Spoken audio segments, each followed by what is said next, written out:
अस्सलाम वालेकुम। कैसे हैं आप सब? उम्मीद करती हूँ कि आप सब खैरियत से होंगे। तो मैं आज आप लोगों के लिए बहुत ही आसान से केक की रेसिपी लेके आई हूँ। मैं आज आप लोगों को केक का जो स्पंज है वो बनाना सिखाऊंगी। तो उसके लिए हमें जिन इंग्रेडिएंट्स की ज़रूरत है, मैंने यहाँ पे 1 कप मैदा लिया है, इसको अच्छे से छान ले। यहाँ पे मैंने 1 कप पिसी हुई चीनी ली है, 4 अदद मैंने अंडे लिए हैं, सफ़ेदी और जर्दी अलहदा कर ली है। बेकिंग पाउडर लिया है, मुझे 1 टीस्पून यहाँ पे बेकिंग पाउडर की ज़रूरत पड़ेगी और 1 टीस्पून ही वनीला एक्सट्रैक्ट लेंगे। इससे जो है अंडों की स्मेल ख़त्म हो जाएगी। तो चलिए बनाना शुरू करते हैं। मैंने एक बड़ा बाउल लिया है, उसके अंदर जो है मैं सफ़ेदी डाल दूंगी। एक बात का ख्याल रखिएगा कि हमारे जो अंडे हैं वो रूम टेम्परेचर पर हों। अब जो है मैं इसको इलेक्ट्रिक बीटर से बीट करूंगी, ये जब तक फोमी नहीं हो जाता, साइज में जो है क्रीमी मतलब डबल नहीं हो जाता।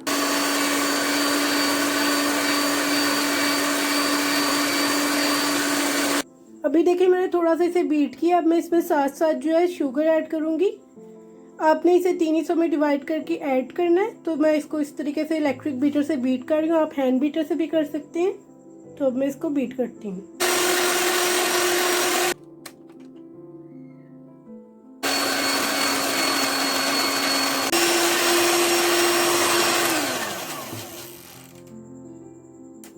जी, तो देख सकते हैं कि अब ये हमारा जो अंडों का सफ़ेदी का जो मिक्सचर था वो रेडी हो चुका है। तो जो हमने साइड पे जर्दियाँ निकाल के रखी थी, उसके अंदर मैं 1 टीस्पून वनीला एक्सट्रैक्ट डाल दूंगी, वनीला एसेंस। इससे जो है अंडों की स्मेल ख़त्म हो जाती है।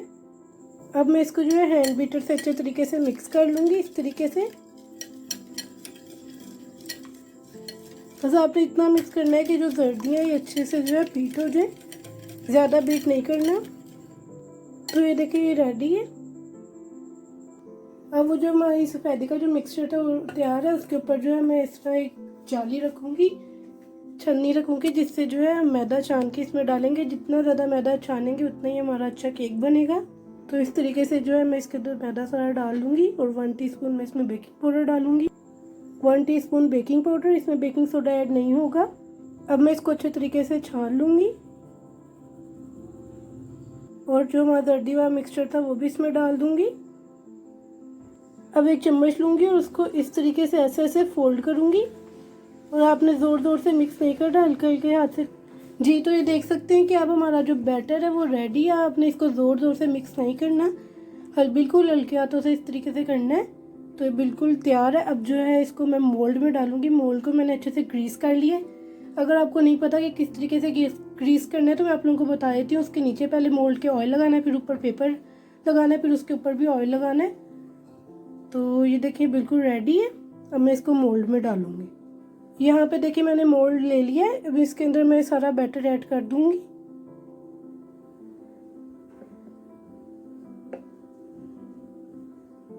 तो ये देख सकते हैं कि आप मैंने इसके अंदर डाल ली। इसको इस तरीके से टैप टैप करेंगे ताकि जो ऊपर बबल्स है हमारे वो ख़त्म हो जाए। इसको स्पून की मदद से इस तरीके से करेंगे।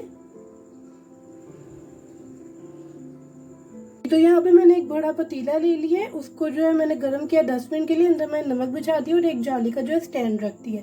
तो अब मैं इसके अंदर वो जो है अपना केक का मोल्ड रखूंगी और इसे 25 से 30 मिनट तक के लिए लो टू मीडियम फ्लेम पे बेक करूंगी। जी, तो यहाँ पे देखें 30 मिनट पूरे हो चुके हैं और देखिए हमारा केक कितना ज़बरदस्त तैयार हो चुका है। अब मैं इसको रूम टेम्परेचर पर ठंडा करूँगी। तो ये देखिए कितने ज़बरदस्त हमारा जो सॉफ्ट सा स्पंज केक है वो रेडी है। ये देखिए कितना ज़्यादा सॉफ्ट है। तो मैंने इसे 2 पार्ट्स में डिवाइड कर लिया। अब आप किसी भी बर्थडे पार्टी पे इजीली घर में स्पंज बना सकते हैं और इसको डेकोरेट कर सकते हैं। इंशाल्लाह मैं नेक्स्ट वीडियो अपलोड करूँगी जिसमें मैं आपको बर्थडे केक बनाना सिखाऊंगी इसी स्पंज से। तो स्पंज तो मैंने आप लोगों को बनाना सिखा दिया, बस नेक्स्ट जो मैं अपनी वीडियो इंशाल्लाह अपलोड करूँगी केक के बारे में, तो उसमें मैं इंशाल्लाह आप लोगों को जो है ये केक की डिज़ाइनिंग के बारे में बताऊँगी।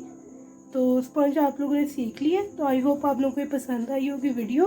तो ये आप लोग ज़रूर ट्राई कीजिएगा, बहुत ही आसानी से बन जाता है घर में। तो इंशाल्लाह मिलते हैं नेक्स्ट वीडियो में। तब तक के लिए अल्लाह हाफिज़।